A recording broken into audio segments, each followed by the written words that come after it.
The movie begins with the clown. His name is Jester. Jester has only one rule. Whoever becomes weak must die. Then we see a man who keeps seeing visions of a little girl. That girl is actually his daughter. A few years ago, he had left his wife and daughter alone and married another woman. But deep inside, he always regretted his decision. One day, he calls his daughter Mona to apologize. But Mona refuses to forgive him. She says, "When we needed you the most, you abandoned us in the middle of the road." And she cuts the call in anger. Just then, Jester appears behind the man. He starts mocking him, copying his movements. And then, using his black magic, he creates a hanging rope around the man's neck. As Jester pulls on his own tie, the rope tightens, and the man hangs to death instantly. The next day, we see his funeral. Mona is there, standing quietly. There, we also meet another girl named Jenny. Jenny is actually the daughter of the man's second wife, which means Jenny and Mona are stepsisters. Jenny is heartbroken at her father's death, but Mona doesn't seem affected at all. She even calls her mother and says,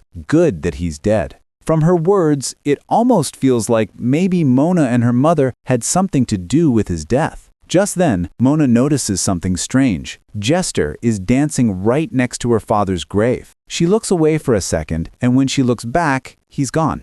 Ignoring it, Mona leaves the cemetery. But Jester is still there, silently watching. Two men approach and tell Jester to leave the place, but he doesn't move. When one of them tries to call the police, Jester uses his dark magic again and kills both men instantly before disappearing into the night. Later that night, Mona goes to meet Jenny at a bar. Jenny had invited her at the funeral earlier that day, and this is the first time the two sisters are talking face to face. At first, the conversation goes well, but then Mona asks, "Why did you really call me here?" Jenny says softly, "Because I have something that belongs to you." She hands Mona an envelope. Inside it is a photo of Mona with her father.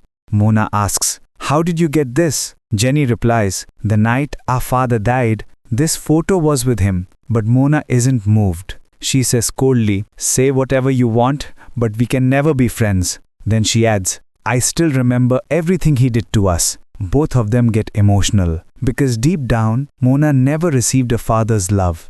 After that emotional moment, Mona quietly leaves the bar, while the shadow of Jester continues to follow her. After Mona leaves, Jenny keeps the photograph back with her. When she goes to pay the bill, the bar owner says, "I knew your father very well. We used to be good friends." Then he adds something shocking. "Your father wasn't a good man. He practiced black magic." Hearing this, Jenny gets scared and quickly leaves the bar. On the other side, Jester appears again in front of Mona, but she ignores him and keeps walking. After a few steps, Jester suddenly appears again. This time he lays a few playing cards on the ground. Mona freezes in fear and rushes into a nearby store to hide. Jester waits outside for a while, but when she doesn't come out, he finally disappears. Meanwhile at home, Jenny is watching TV when she suddenly sees someone standing outside her house. But when she looks again, there's no one there. Then comes a knock on the door.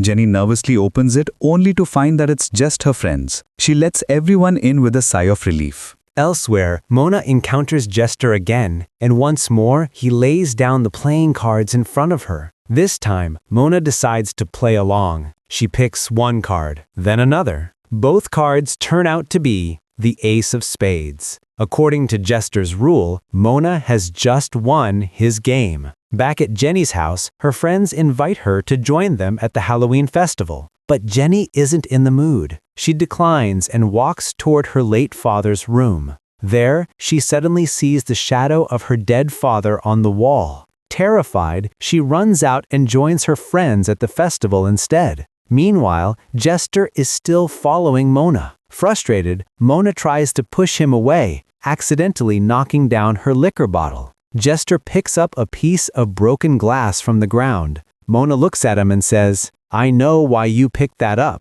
She mocks him, challenging him, saying, "You can't kill me right here on the street." But suddenly, Jester slits his own throat with that glass piece and falls to the ground, dead. Or so it seems. Moments later, he rises again, completely unharmed. Seeing this, Mona is horrified and runs away in panic. Meanwhile, Jenny wanders into a haunted house, looking terrified and lost. There's no one inside, until suddenly, her friend appears from behind her. Jenny screams and bursts into tears. She tells her that she misses her parents terribly because her mother had left her long ago and now even her father was gone. On the other side, Mona rushes back into the same store as before. She tells the shopkeeper, "Please, call the police right now." A few minutes later, two policemen arrive. Mona explains, "A man dressed like a clown. He slit his throat right in front of me, and then he came back to life." The officers laugh, thinking she's drunk or hallucinating. But suddenly, Jester appears right there in the store. Seeing him, Mona freezes in fear. One officer steps forward and says, "Take off the mask right now."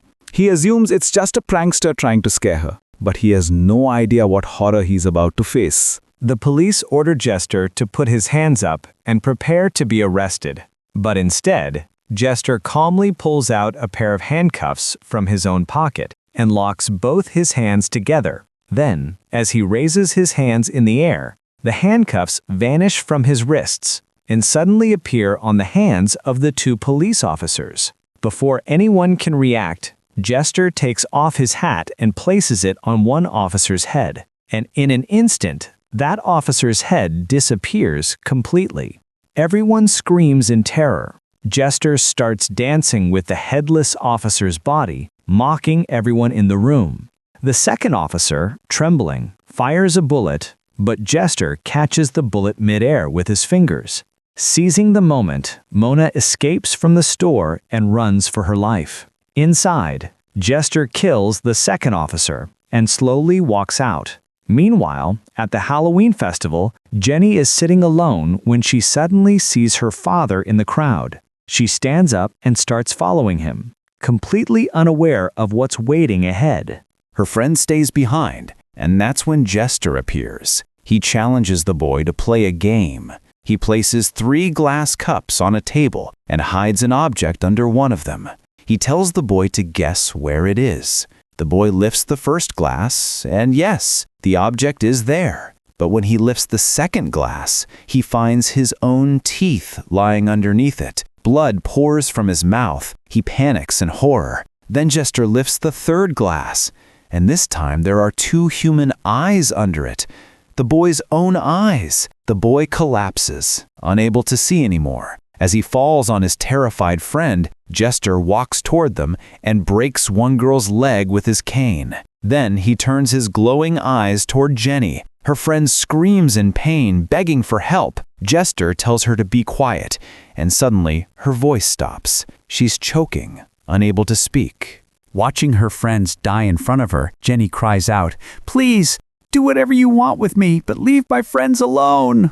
Meanwhile, Mona has run far away from the chaos. Her phone rings. It's her mother. She's talking about Jester. Mona, confused, asks, "How do you even know about him?"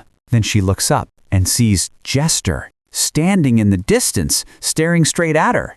That's when she realizes it's not her mother on the phone. It's Jester, mimicking her voice. He says to her, "Bring me Jenny and hand her over to me." Mona asks, "Why do you want Jenny?" But Jester doesn't answer. Mona finally says, "Fine, I'll bring her to you." Hearing this, Jester smiles. His plan is working perfectly. As Mona walks across a bridge, she suddenly sees her father standing there. She runs toward him with tears in her eyes. But he coldly says, "When I called you, you didn't want to talk. Now, you should just leave." His words shatter her completely, and that's exactly what Jester wanted, to break her from the inside, to make her weak enough for him to control. Her father puts a noose around her neck and pushes her off the bridge. Mona falls and wakes up in another realm. There, she meets a little girl who insults her. That girl is none other than Ginny. But this too is part of Jester's illusion. Soon Mona sees a cabin nearby. Inside, Jester is waiting, calling her name. When she enters, she finds both her father and Ginny sitting together. Her father walks up to her and starts hitting himself violently. Mona screams in fear. Then Ginny hands her a knife and tells her to end her own life. But Mona realizes this is Jester's trick. In a sudden burst of rage, she stabs Ginny instead. But to her shock, it's the real Ginny.